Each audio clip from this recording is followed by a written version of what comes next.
mon rêve était d'avoir une famille. Et quand mon fils est né, j'ai imaginé que ce rêve était en train de se réaliser. Mais à 4 mois, le pédiatre m'a dit ainsi, maman, la tête de votre fils a une circonférence très grande, bien au-delà de la courbe, pour son âge. Votre fils a un problème appelé hydrocéphalie. Je vais vous demander de l'emmener vers un neurochirurgien associé à ce problème de grosse tête. Il avait un reflux très fort. On sortait avec des sacs, beaucoup de sacs, car il devait changer de vêtements à tout moment. Parce que à chaque repas, le lait était un lait spécial. Et à chaque repas, les jets allaient très loin. Et c'était quelque chose que chaque fois que nous revenions, à chaque médicament qui augmentait, le reflux empirait. Et alors nous sommes allés chez le neurochirurgien, le premier, et il a dit, maman, on va mettre une valve dans la tête de votre fils parce que sa tête augmente, grossit, parce qu'il y a de l'eau dans sa tête. Puis nous sommes allés voir un autre médecin, qui est un médecin très réputé, et elle m'a dit ainsi, la même chose, votre fils a besoin d'être opéré. Et elle m'a dit qu'on allait faire des examens préopératoires, et je lui ai dit non, je vais encore réfléchir, je vais voir ce que je vais faire. Alors elle m'a regardé dans les yeux et m'a dit, je pense que vous ne comprenez pas. Cherchez à savoir ce que c'est que la tête d'eau. C'est la maladie que votre fils a. Si c'était mon fils, je l'aurais opéré hier.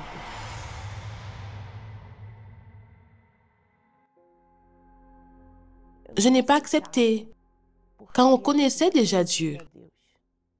On avait la foi. La foi. On avait déjà appris à utiliser la foi. On connaissait déjà Dieu. Et j'avais le rêve d'avoir une famille. Et tout le monde pense que son enfant va commencer à grandir, va commencer à ramper, à s'asseoir, à marcher, à courir, à jouer. Et je ne savais pas si mon fils allait réussir à faire ça. Et je regardais juste mon fils et je voyais un enfant avec une grosse tête. Un enfant qui n'était pas beau, parce qu'esthétiquement, il n'était pas beau. Il avait une bosse. Il y avait un moment où c'était à droite, un autre moment où c'était à gauche. Et chaque jour qui passait, je continuais à aller avec lui aux consultations, je continuais à suivre les avancées. Mais je luttais. J'allais à l'hôtel, je clamais, je demandais à Dieu la justice. Mais quand je retournais pour les consultations, les choses semblaient s'empirer. Parce qu'il y avait un espoir que le prochain allait dire qu'il n'en avait pas besoin. Il y en a eu 3 qui m'ont dit qu'il allait faire l'opération, qu'il allait avoir des déficiences motrices, qu'il allait avoir des troubles cognitifs, qu'il allait être un enfant avec des problèmes à l'école et que nous devions comprendre qu'il allait être différent, que nous allions devoir nous adapter à une routine différente. Et quand j'ai vu mon fils dans cette situation, j'ai demandé à Dieu, Seigneur, pourquoi? Pourquoi c'est en train de m'arriver? Les médecins ont continué à nous envoyer d'un médecin à l'autre, aller chez ce médecin qui va résoudre le problème. Personne ne voulait prendre ce cas. C'est la réalité. Lorsque nous sommes arrivés à l'hôpital, lors de la consultation de Jean Vito, nous avons vu un père prendre le corps de l'enfant et la mère tenir la tête de l'enfant. Puis, je me suis vu dans cette situation. Et ma femme et moi en train de parler et l'un demandant à l'autre, cela arrivera-t-il plus tard avec Jean Vito? À cette époque, j'étais au chômage. J'avais une voiture et une maison financée, et j'ai tout perdu avec l'huissier de justice. Ils ont pris à la fois la maison et notre voiture aussi. La voiture que nous utilisions pour emmener Jean Vito à l'hôpital. Regardez, c'est une révolte. C'est une révolte parce que j'ai dit, Seigneur, ce n'est pas juste. Un enfant avec une tête de cette taille-ci. Il allait se faire opérer. On allait lui mettre une valve qui allait drainer. Mais à 7 ans, cette valve devait être changée. Donc cette chirurgie n'allait pas résoudre le problème de mon fils.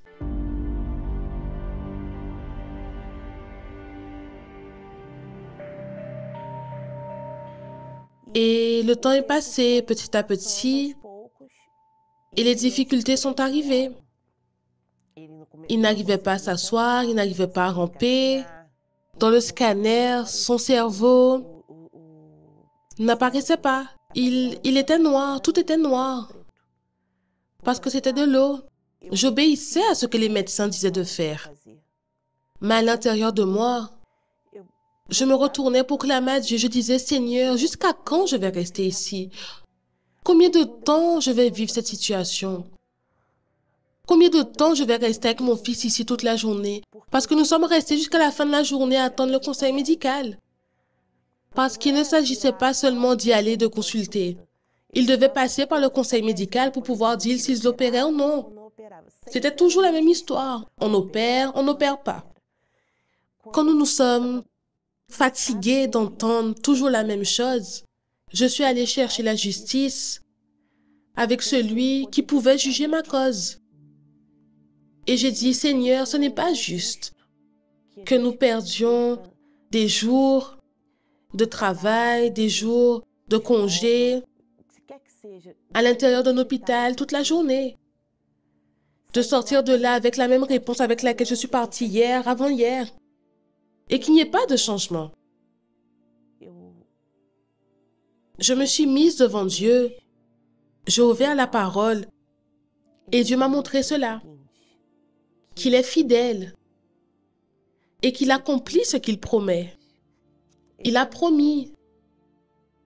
Il a dit qu'il porterait nos souffrances et nos douleurs. C'est cette parole que j'ai apprise, c'est cette parole qui m'a été révélée. Donc s'il a promis et qu'il est fidèle, il devait accomplir. Et puis est venue la campagne d'Israël. Et ce n'était pas la première. Et j'étais sûre que Dieu allait transformer. Je ne savais pas ce qu'il allait faire. Je savais juste que Dieu allait faire. Je ne savais pas quoi. Mais je savais qu'il allait faire. Nous avons mis toute notre force.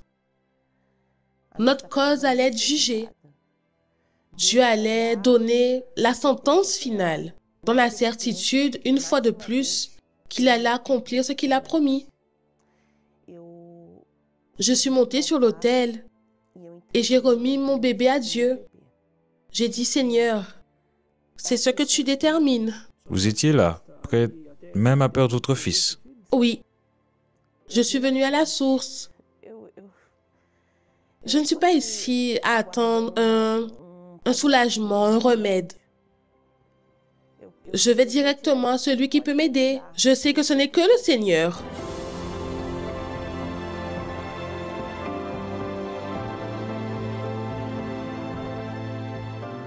Madame Fernanda, la question qu'on se pose. Et votre bébé? Mon bébé est ici. Il est ici? Oui. Alors, amenez son bébé s'il vous plaît.